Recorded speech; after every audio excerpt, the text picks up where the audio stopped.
connecting to. Hello, everyone, and welcome to NFT Guild Roundtable number 7. Today we are continuing our CIP discussion topics with Filip. He had an awesome presentation last week, along with some other presentations, but we thought these topics needed some more time, so we're continuing that discussion this week, and are excited for the conversation for those of us that are here. Yeah, this is a bi-weekly call. Join us, roundtable guests. Filip, would you like to give a short recap of the presentation from last week, and then slide into the discussion? I would. If someone, I'm trying to quickly find the presentation link. If someone has it, please paste it. Yes. I'm on my laptop in some hostel and I don't have my mouse, so I'm not best prepared. I'm sorry. Whoa. It only clicked one part of it. So basically, we were discussing about this new royalty standards based on community input, based on different projects input, marketplace input. So we prepared a few of possible solutions, at least what we consider feasible solutions. I'll share my screen. You see the screen? Yes, sir. Yeah, okay. So we want to create a widely accepted NFT royalty standard, caters to the need of buyers, owners, intermediaries, and any other stakeholders.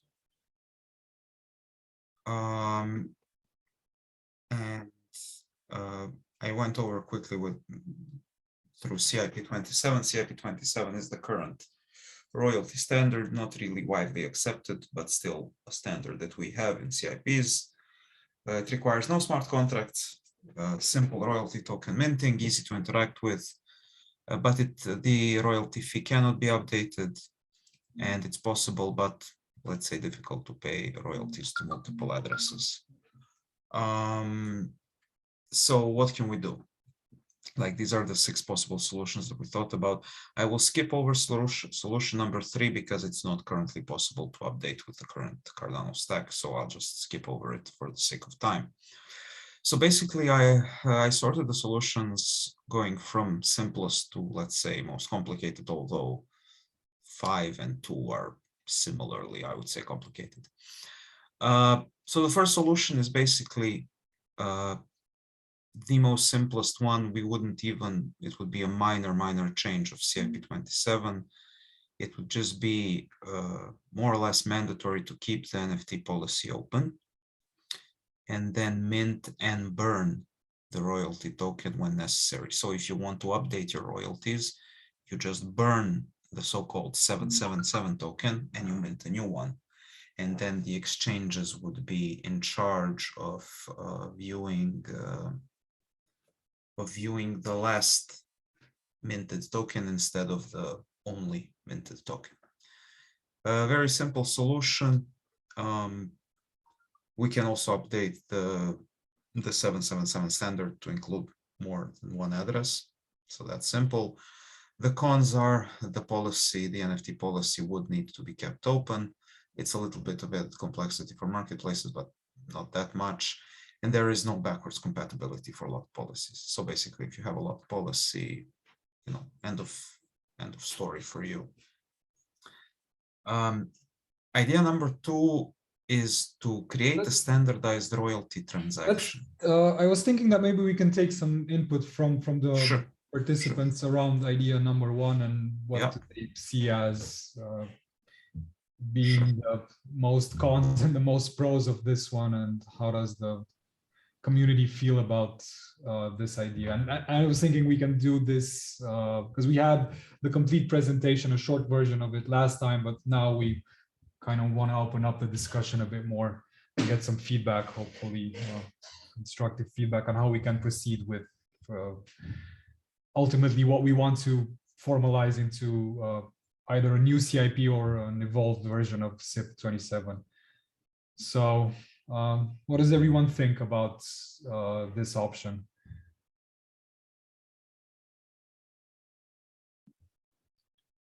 From the perspective of artists, I mean, we can say that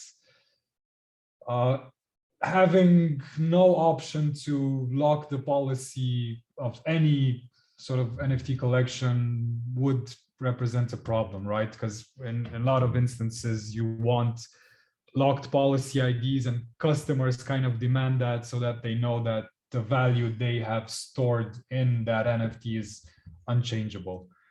I guess we were discussing a bit about this yesterday with in our community meeting also, but a lot of people see NFTs as a store of value. And as long as that policy is open, that value stored in that particular NFT may be at varying degrees of risk. So, of course, there are still a lot of cases when you would prefer an open policy, and then it would match perfectly with this idea. But I don't think that imposing this option on the whole community, on the whole ecosystem, would be the preferable outcome. So what were your thoughts, Filip, when you... No, I agree. This was just the most simplest solution that I kind of wrote down. I agree. The open policy is mentioned in discussions earlier as well, but what are the complexities mentioned from the marketplaces that you see? Well, they would have to, they would have to kind of not only look at one single royalty token that is the first in the collection. They would have to, they would have to watch for new tokens that can be minted and burned at any time. They would have to kind of query the chain basically all the time for these changes. So that adds a level of software complexity. I know I'm not saying it's a huge complexity, but it makes sense. I don't know, I would like to hear input from JPEG Store. They have thousands of NFTs with thousands of policies, and they would need to keep up with this, because in this case product owner could basically update royalties at any point in time.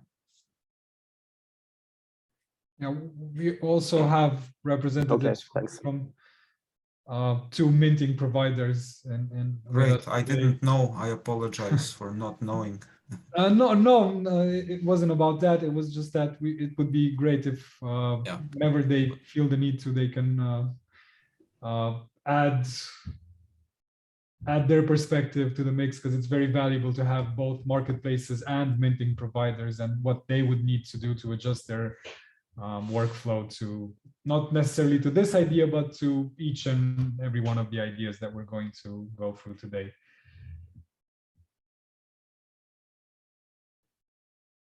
So Tyler, Cash, feel free to jump in whenever you feel the need to add some perspective.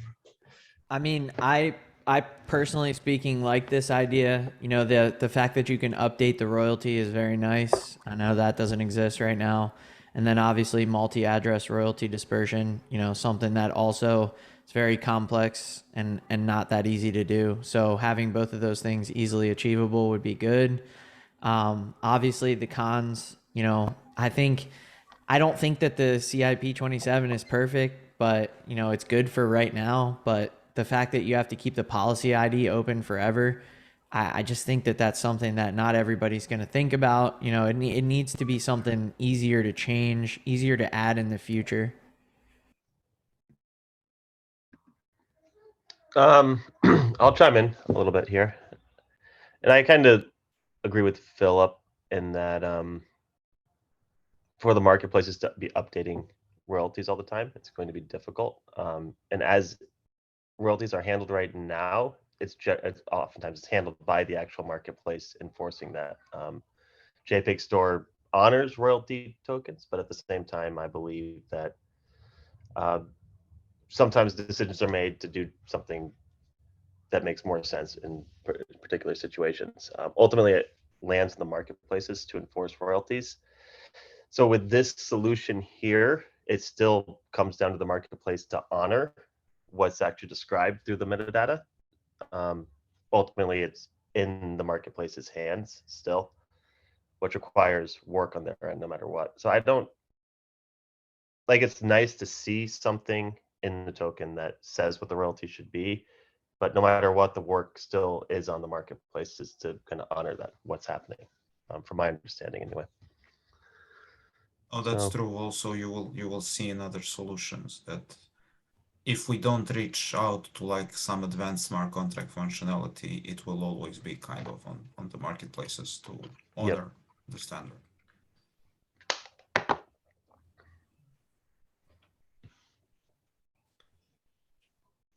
Okay, do we have any more comments or should we go to idea number 2? I think it's probably safe to proceed with. Okay, so this idea is a bit more, I would say, a bit radically different from the current standard. Basically, we can create a standardized royalty transaction, right? We can send an X amount of ADA from the wallet address to the same address, and then define a metadata message that can be signed with the policy private key, and it can contain an updated royalty fee. So I'm sorry, if someone sends a message, please just interrupt me. I cannot follow the messages, but it's the author AI. Yeah. So this would be this would enable updatable royalties. Again, it would enable multi-address royalty dispersion. It's, we can basically define metadata how we like. And the best part of this is that it's backwards compatible with basically any project, whether open policy, closed policy, as long as the project owner still has the private key of the policy. And that's as far as we can go, in my opinion, right? We cannot have backwards compatibility if at least policy private key is not owned, because then it's just guessing who is the owner of the project. It's again added complexity for marketplaces, but in this case, I would say it's a radical change from the current practice. So minting services would have to, change their flow as well, as would marketplaces. Again, there would be the need to query the blockchain and to kind of automatically detect these transactions, which is not an easy task, right? So again, I would love to hear thoughts from maybe Tyler or Cash about this.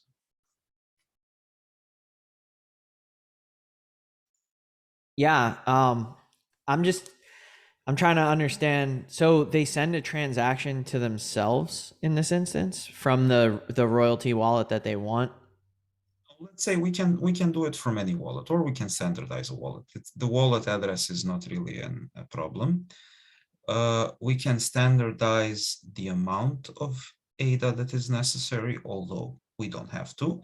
The only thing that must be standardized is the message that is sent with the transaction, like the metadata message. That message will be, I don't know, royalty update, addresses for royalties update, and whatever else we want. And this message would be signed, or a part of this message would be signed with the policy private key. And with the policy public key, it can always be decrypted, and it can be proven that the real owner of the policy private key sent out this message. So the system would be, marketplaces would kind of have to have public keys of all project policies, and then they would have to detect these transactions and decode them to make sure that they are true. Got it. Okay. Yeah. I guess from my perspective, it just gets into a layer of, what if they don't have the keys, et cetera, et cetera. Obviously that's, like you said, backwards compatibility. I mean, it's not necessarily essential, I think, to move forward, but, at least if we could account for, the people who may not have access to that. But it's one of those things where, I think I appreciate the royalty token idea more in here because it shows foresight, right? Like, now that it's available, there's no reason for people to not be doing it. So, anybody besides like the original Cardano NFT projects that don't have a royalty token, that's on them, right? So, I'm kind of in this gray area where, do we need to do the backwards compatibility, or do we just set a new standard moving forward? Fair enough. Tyler, maybe you. I I also, mean, also anyone else. I don't want to like call out people if someone has something to share. I also don't necessarily like the idea of sending ADA to yourself because, I mean, obviously you need the private key, but could you not create a Franken address with the stake key of the policy and just fake that you own it? You can, if you don't, you can do any address, Franken address, whatever, and you can send the exact data and you can send the message. The problem is you cannot, if you don't own the policy private key, so let's say the policy minting private key, you cannot provably sign the message. Got it. Okay, That's it. that makes That's sense. the security aspect of it. Yeah, because I mean, we're using metadata messages ourselves for staking and things like that. So I think that that's a good solution as far as putting the message in there. As far as marketplaces identifying that's a different problem in itself. I could see the complexities there for sure. Yeah.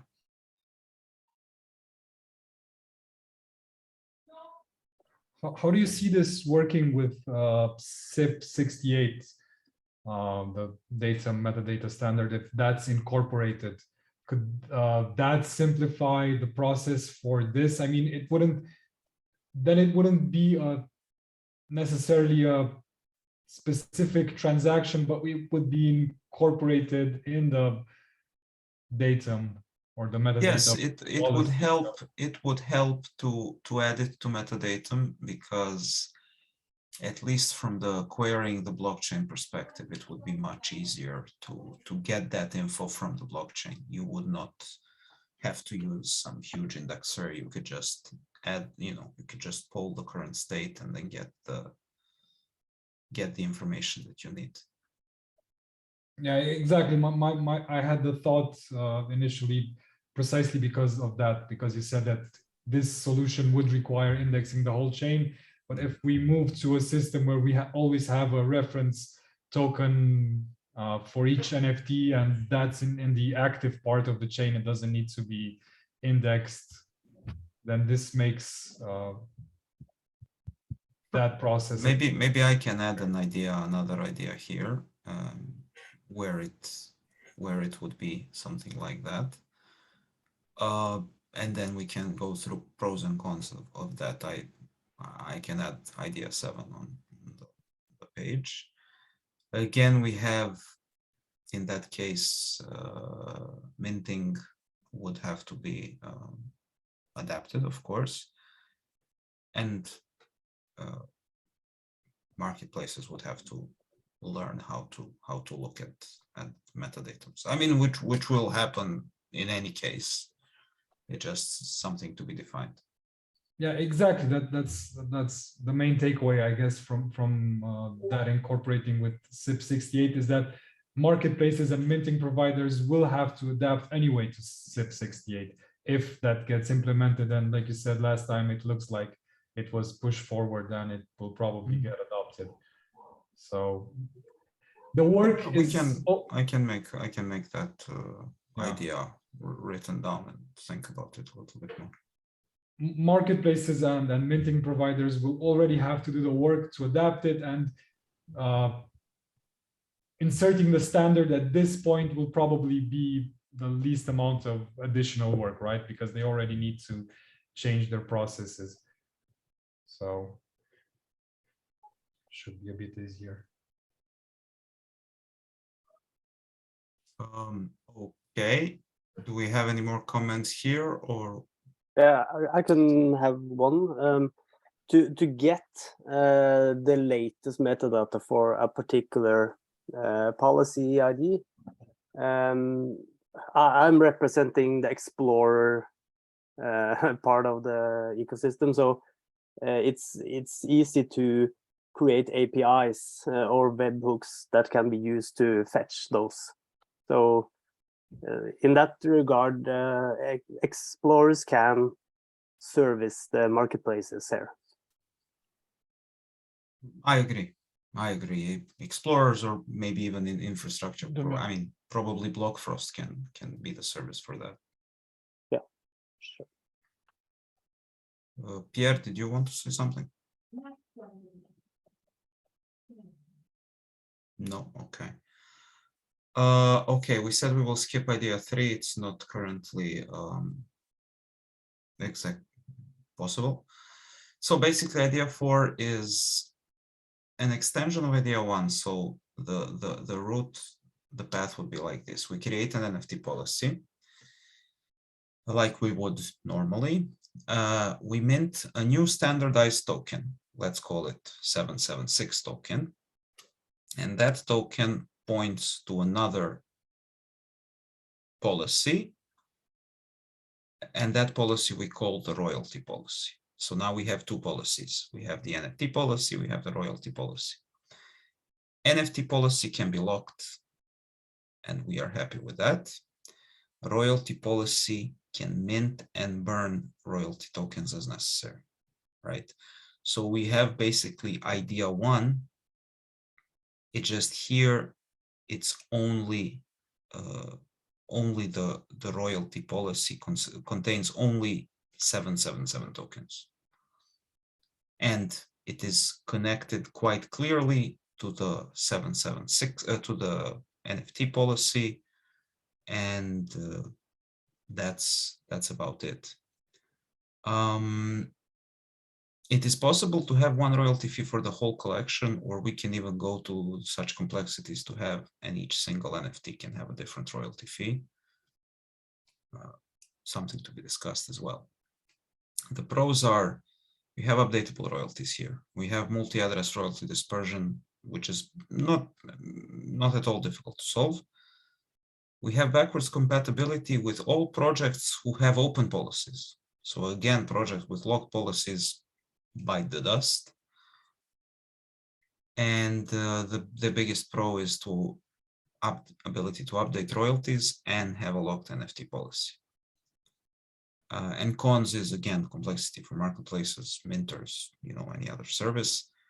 And we don't have backwards compatibility with locked policy projects. So me personally, I am, from all of these ideas, I am a fan of this one. So I would like to hear the thoughts about that. I love it. I think it's really smart. The fact that you could go through and assign a royalty to a specific asset is pretty phenomenal, right? Like, I could see a lot of collections using that, for their rarer pieces, maybe having an increased royalty or something like that, maybe even a lower royalty, right? That's the best part. You let the projects decide at that point. But in the pros, you have the ability to update royalties with a locked NFT, but in the cons, you say that you can't. Is that correct, or am I just reading it wrong? Maybe I didn't know. So you can, if you have you create a new NFT project, you can lock the NFT policy and you have the royalty policy and you can update it. But if you already have an NFT project whose policy is locked, you cannot create the royalty policy token. Okay, so you couldn't go back and edit a royalty because your policy is locked, and you need this 776 token. And Got if it. your policy is locked, you cannot mint that one. That's the problem. But following this process, you could actually go back and update the token in the future. If you created it new, right? And you Yeah, had if the you created it. 776. So basically, how it would be now, you just create a policy, you first mint the 776 token, and then you mint your NFT collection, whatever it is. You lock the policy, end of story, you're done with that. And then you have your new policy, royalty policy, that you can update however you want. I like And that a lot. And you yeah. can prove to your users, your project followers, you have a locked policy and you have an updatable royalty fee.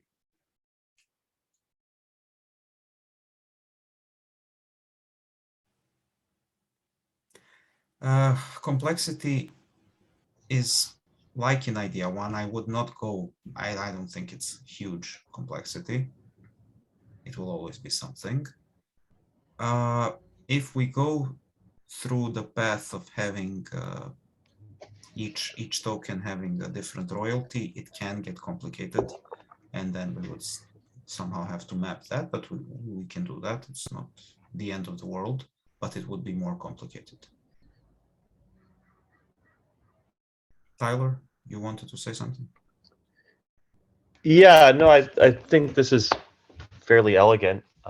It still allows for the artist or the creator to lock their policy, and it allows it to be updated. And as long as you have the 776 token that you mint, which is kind of like a 777 token. So there is one problem with this. Let's say you want to keep the NFT policy open, right? mm-hmm. In that case, you can technically burn the 776 token and you can mint a new one. And that can maybe lead to some problems. So that if we choose to go this way, I would have to think of a way how to prevent that. It is preventable.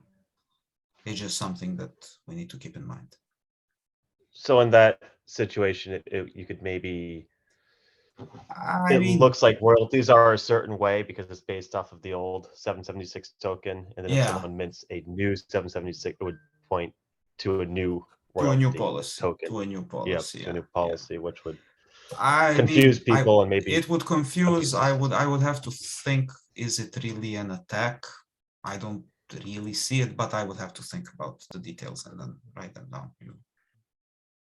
I was going to ask, like, why would anyone do that if they can just change the tokens in the new policy? So what would be the reasons that someone... I don't know. I don't know. That's something that I would have to go a little bit deeper into. I would just have to think a bit like a criminal, I would say, and then to see if there is some value to extract through.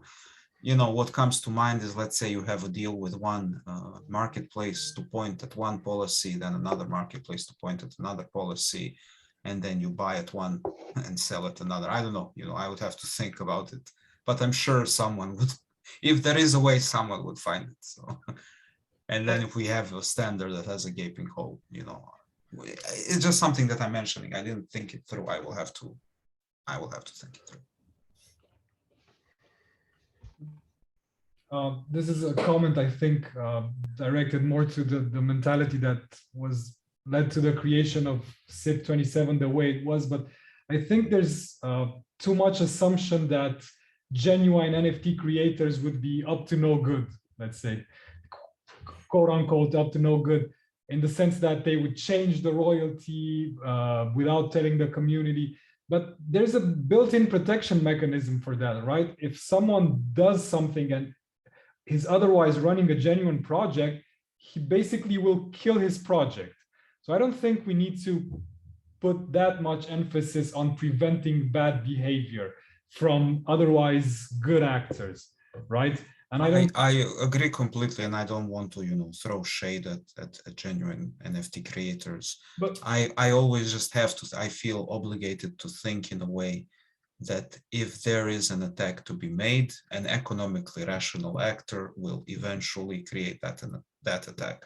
If there is a whole, maybe someone will make a whole fake project, create a whole community, pump it, and then just use this, you know, stupid mistake that I made to extract value from people, and that's just no good. I'm not saying that that will happen. I'm just saying we have to plug these holes. Yeah, no, I completely agree with you, but I was saying that shouldn't be the main focus, because it seemed that in a way that was, and this is not a comment to your work, but it was more of a bit of a retroactive comment to CIP 27, because it seems that in the case of CIP 27, the main concern there was when it was implemented as to not allow for updatable royalties because someone could change the royalty to 99%. But we're talking about royalties here, right? If someone changes the royalty and doesn't tell the community, people will essentially simply stop transacting in that token. So there's no economic advantage to doing that ultimately, even if you look at it from an economic standpoint, right? Because I agree. It's not a standard kind of scam or whatever, pump and dump. We're talking about royalty mechanics here, and for you as a project creator to have economic benefit from royalties, the project needs to be alive and well, and there needs to be a community trading and trusting you, at least. I don't think that's visible today in rug pools, for instance, so-called rug pools. People stop trading in them, so it's almost I don't know, worthless to talk about what would happen in that case, or build up too much defense mechanics for that possibility. But yeah. Are the royalty addresses updatable? Yes, because we would take the existing 77 token, 777 token, like the one from CIP 27, and we would just put an array instead of, you know, instead of having one address, you would just have an array of addresses, and you can add basically what you want. And that's not really a big deal at all. We would just have to, you know, have a standard, you know, field and just do that.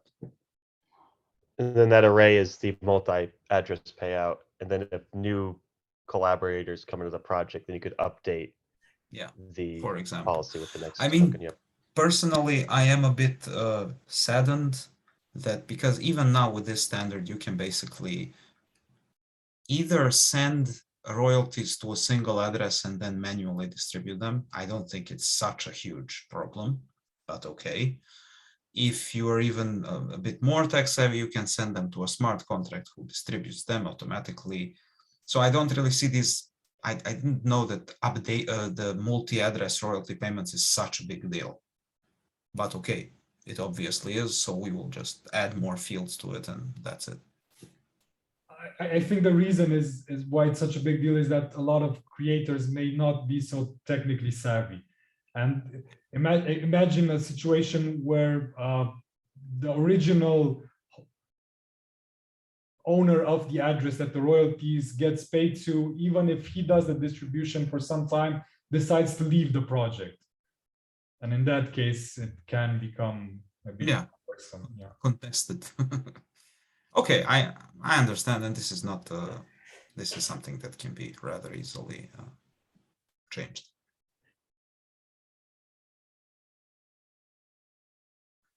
Okay, if we don't have any more comments, we can go to solution 5. Cool. So idea 5 is basically to mint a fungible token, somehow connect it to the NFT policy or connect the NFT policy to the token. That's still something to decide. I would much rather connect the fungible token something to the NFT policy and then have a locked policy for the fungible token, so you cannot mint any more of them. And then you have basically, I don't know, 100 of these fungible tokens, or 1,000 or 100,000, and however many % one wallet owns, that's the % of royalties that owner gets. It's a simple solution. Also, it has a pro of having full backwards compatibility. Like whatever you do, you can mint a new token that points to the NFT policy. Now there is also an attack vector because I can mint my fungible token and point it to any policy. That's something to be discussed. But then the idea is, let's say Anna Maria has 50, Raresh has 30, I have 20% of the fungible tokens. That's how we distribute. That's how the royalty payments are distributed. And then if I want to sell my FTs, I can sell them to someone else. They can sell them to someone else, etc., etc. Again, we have multi-address, of course. Like I said, we have basically full backwards compatibility. It is also added complexity for marketplaces, and there is a question of updatable royalties. You know, somewhere this would need to be defined, and somehow I did not work this out yet. And there is a question of legality that Patrick kind of started, that this kind of fungible token would, at least in the US, probably would be considered a security because by default it bears yield, right? The more you have it, the more yield you receive. So that's something to keep in mind. I'll jump in here at first. So I don't see this honestly as an alternative to the other ones. I see this idea as part of idea 4, right? So you have that token and the fungible token here. You have that whole system that you described very well with idea 4.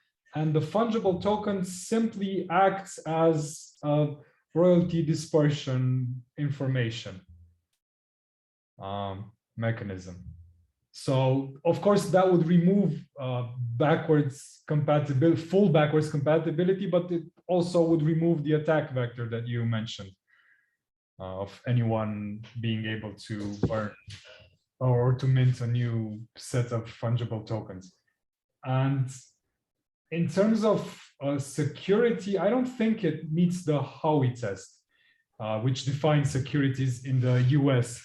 Because as it is defined currently, you need to make income from something that is not your work, right?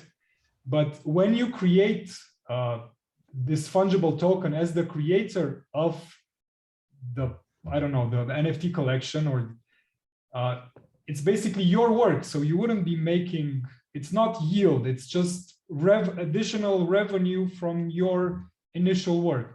And that's when you how, sell it to me. That's the question. When that we would probably need answered, and maybe, I don't know, we can talk to Remy and in some of the future meetings, maybe get some legal assistance from IO or something. And that's the only question. What happens with the token when I sell it? Does something that isn't a security, can something that isn't a security become a security? That's the only question, I guess, because it's definitely not a security when you first create it. Royalties have been in previous years like part of our income, and we pay taxes for them, and it's something entirely different from a legal financial accounting standpoint than yield on investment, right? It's completely, it has nothing to do with, one has nothing to do with the other. Sure, I am up for the conversation about legality on that. I do like this idea, but personally, the only reason to have a fungible token instead of an address with updatable, addresses, is that you can sell this to someone. That's like my idea. That's the only reason why I would have a fungible token. And I would love to have the power to sell it to someone, right? That's perfectly fine, right? That gives more power to the creators another way of maybe cashing out of the project, you know, whatever. I love it. It just, let's make sure before we put it into a standard, let's make pretty sure that it's not, it doesn't go that way. Yeah, completely agreed on that part. So we just need to figure out, the question is that is something that it's not a security can become a security. Is there any legal? Because otherwise, like I said, this would be a great complement to idea 4. So this doesn't have to be a standalone thing in itself that we, this is just in the new policy that you described in idea 4, the fungible token would simply be describing dispersion percentages. With the other, I think it's super. Yeah, I think this is super interesting. It opens up a lot of possibilities for creativity and creating probably new markets around NFTs. I think it definitely opens the doors for speculation, more speculation, because you're basically, it's like you're gambling, investing on projects that you think might be really profitable with royalties in the future. So your incentive might be just to buy up the royalty tokens without actually buying into the NFT project itself. It sort of decouples the reason to buy an NFT from the actual art to the investment side of it. Also, I'm sorry, Tyler, I would not focus on only art, right? I wouldn't, if we are making an NFT standard, it covers basically all the NFTs. Yeah, so yeah. Maybe tomorrow it will be something completely different than art. Yep. Any sort of agree creative. with you. Let's just call it IP of value. Yeah, that's very nice. Yeah. But yeah, no, I think it's super interesting. I think you're definitely opening up more doors to litigation around securities with it. Because then I'm seeing like synthetic assets that like take 5 of these royalty tokens, lock them up in a smart contract, create a new one that is like a combination of that, and then I don't know, leverage it up to the balls, and then, you know, it's a lot of possibilities. It's kind of like it really opens the doors for some degen activity and experimentation. And then if you did couple it with idea 4, then idea 4, you would either royalties would point to the addresses initially, and if you didn't want to point to the addresses, you would point to idea 5, essentially.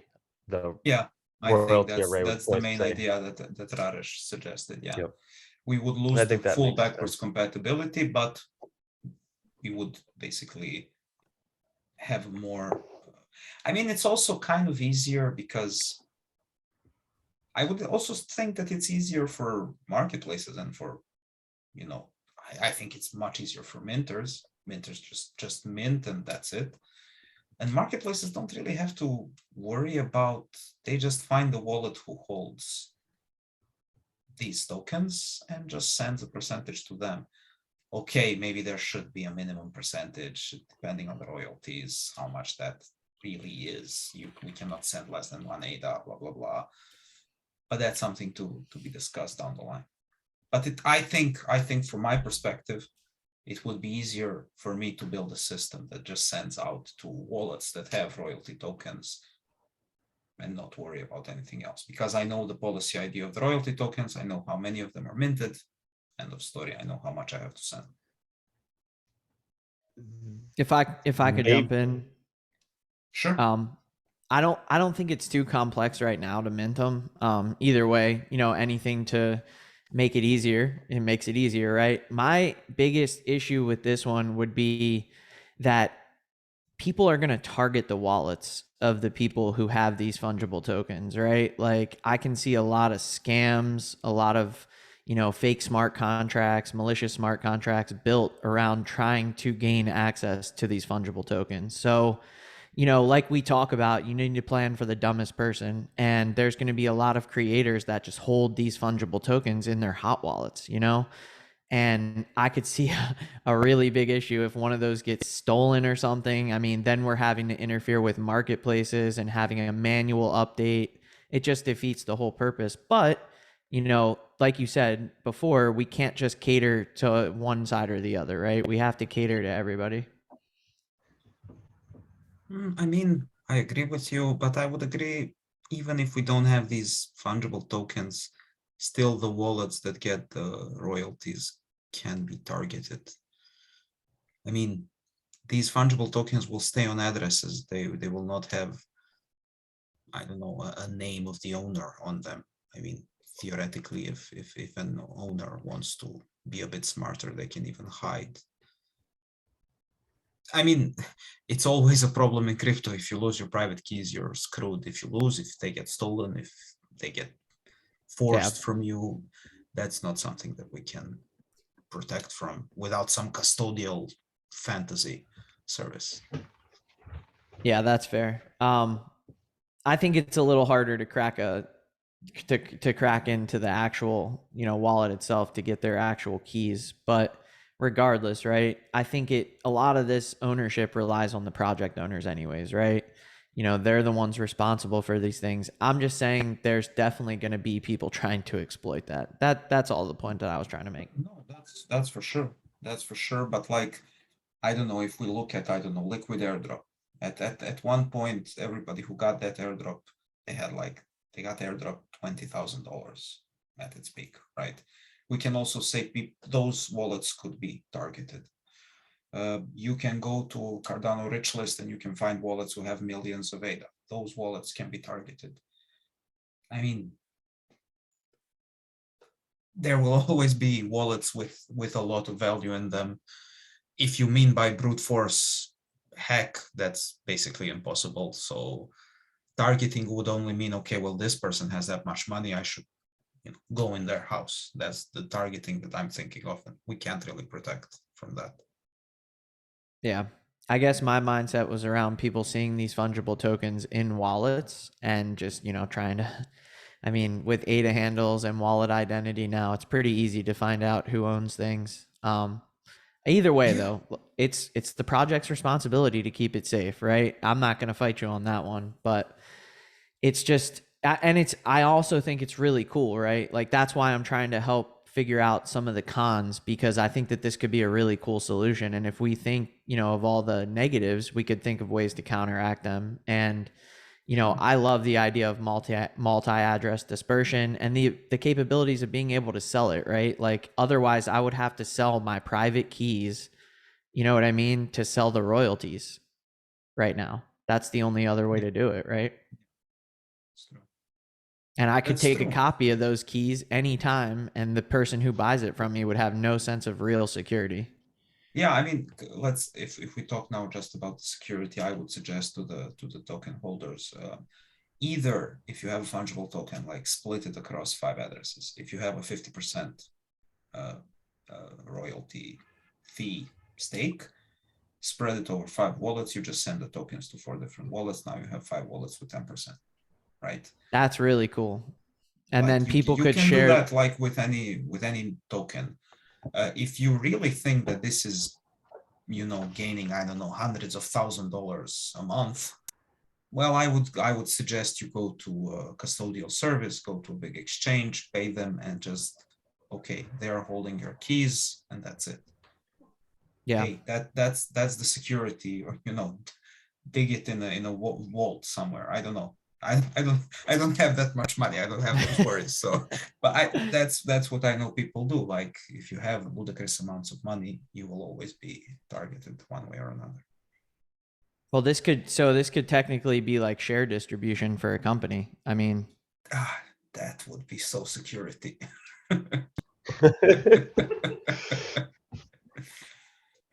But yes, you are. In a sense, I'm just thinking out loud here. You could definitely like incentivize the community, create teams with this. It opens up a lot of doors, but yeah, then you're. I mean, the more you do that, the more you're leaning in. You can get investors. Like, you can mint an NFT collection, gain some traction, and then sell off these royalty tokens to some VC or something, you know. It's hard for me to imagine to have like huge income from these royalties, but who knows, you know, models will come up. I don't know. The other thing that's kind of interesting is that they're described as royalty tokens here, but each project could apply additional utility to that token, whether it gives like voting rights or it gives Sure. yeah, so there's more to it. Yeah, but it's cool. Yeah, we are running out of time a little bit, so just the idea 6 is, just in short, it would be a full, basically, smart contract parameterized using inline datums like in CIP 68. It would be a, you know, full open source smart contract developed by, we would find someone to develop it, and basically it will solve all our problems with as much backwards compatibility as possible. The con of that is very complex development, testing, auditing, and then probably a learning curve for everybody involved. So I think this is eventually inevitable. This will eventually happen. I just think right now, maybe it's a bit soon for that. Maybe it's a bit early. I don't know. How often do you think this smart contract would need to be updated? Well, if it's a standard, it should not be updated in the foreseeable future unless there are some changes in Plutus that force you out of backwards compatibility, which we are promised by IOG won't happen. I don't know. I don't know. Now, we would have to go into the architecture of the smart contract itself, which is a task. We would need at least 2-3 people that are developers of this to think about it and to suggest something. I cannot say off the top of my head. And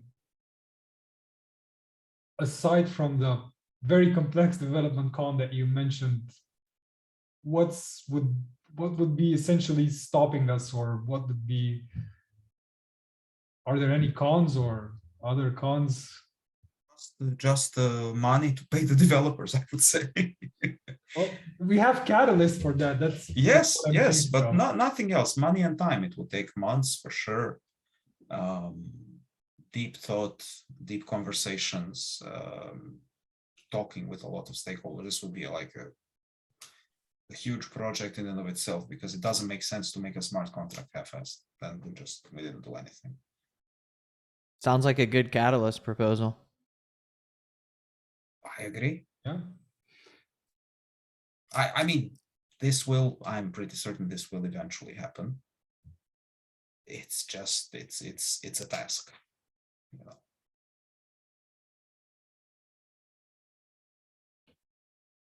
So I was thinking that when thinking about this problem, especially if we go with idea 5 and idea 4, it kind of has the advantage of, especially with idea 5, if the legal considerations work out, it has maybe an advantage that we don't often think about, which is that it would set the Cardano NFT ecosystem apart from what's happening on other chains, and would maybe be a factor for undecided artists or artists that are already releasing NFTs to either make the switch. But let's look at it that there's 99% or 95% of artists that are still not releasing NFTs, right? And when it comes time for them to decide, if we design a system that's above what's on other chains, then we have the advantage of maybe positioning Cardano as a more attractive proposition to. I agree. I agree completely. Again, I would say that like solution 6, it would encompass solution 4, 3, 2, 1, 0, 7, 8, and 9, right? We would have to make a smart contract that basically covers all cases, which is complicated, but anything else less than that, I don't see a point in making something, you know, investing thousands, tens of thousands of dollars to test, audit, and whatever, to have a solution that will have to be replaced in 6 months. So I would parameterize it in a way that, okay, you want a fungible token, yes, you can have it. You don't want it, okay, you don't have to have it. Marketplaces have, and basically, I don't know, a sort of API that they can read from the smart contract and say, aha, okay, these are the parameters for this project, I interact with it, right? It would be open source, it would be out there, it needs to be thoroughly tested with all of these parameters. Just the testing will take who knows how long. You know, 10K projects with 5 single NFTs projects, NFTs that get sold a lot, they get burned with open policies, closed policies, all kinds of things. Off the top of your head, I mean, this is obviously not a formal discussion at this point, but how many developers and how much effort do you think would be necessary? I'm thinking in terms of if the NFT Guild actually sits down and submits a proposal. I mean, I don't think the number of developers would be decisive. It would be the quality of them, you know. I think we would need someone really high level. I would say 2 people, 2 Bluetooth smart contract developers, like deep into the weeds, and an auditing company that just audits that contract when it comes out. Someone to architect and design the high level idea of the contract, work with the devs to explain what is necessary, what isn't, how to do it, optimize the cost. I would say 3 people, 3 highly technical people. For around 6 months, a year? It has never been done before, so yeah, but developers hate that question, but like, at least I don't know, I would say 3 months for development, and then who knows how long for testing. Auditing shouldn't take long if everything is done properly and the money is there. But like, this is very, like, I may be completely off. So if someone is watching this and you think I'm an idiot, please comment that I'm an idiot. Correct me if I'm wrong. It may be I mean, submissions for Fund 10 are still a ways off, and we could internally with the guild think more about. I mean, we can you can hire MLabs to do something like that and just have conversations with them. DC Spark, you know, some people that are in the community. I don't know, Andrew Westberg, who writes CIPs, Quinn from Drip Drops. Yeah. I hear he's very good with Bluetooth. Gimbal Labs. Why not? You know, there are people who would do it. I'm sure who would love to do it. It just, they need to be, you know, funded and kind of led into, you know, to be paid basically to do it. No one, I don't think anyone's going to do that for free. And do you think it would make sense to have an intermediary standard until we get to? I do. That's why I think, you know, 4, maybe now 4+5 would be a great thing, and it would carry us a long way, and it would enable onboarding people faster, and then eventually it would kind of release the pressure from building out that smart contract and all-encompassing, you know, standard. Yeah, because we were kind of thinking the same. Yeah. Previous I mean, comparatively, this 4+5 is much simpler than 6. Well, it's simpler for the actual, I don't know, builder of the smart contract or builder, but from what I understand, from what you described, once the smart contract is completed, it would actually be a lot easier for marketplaces to integrate with. It would, once they learn how to do it. They would also have to have some sort of technical knowledge, right? They would have to have knowledge to interact with smart contracts, how to read it. And now that's also a question. We can do that for them. We can have an open source code of how to interact with a smart contract, but then it takes more development for that. Depends on what actually we want to build out and put in the CIP.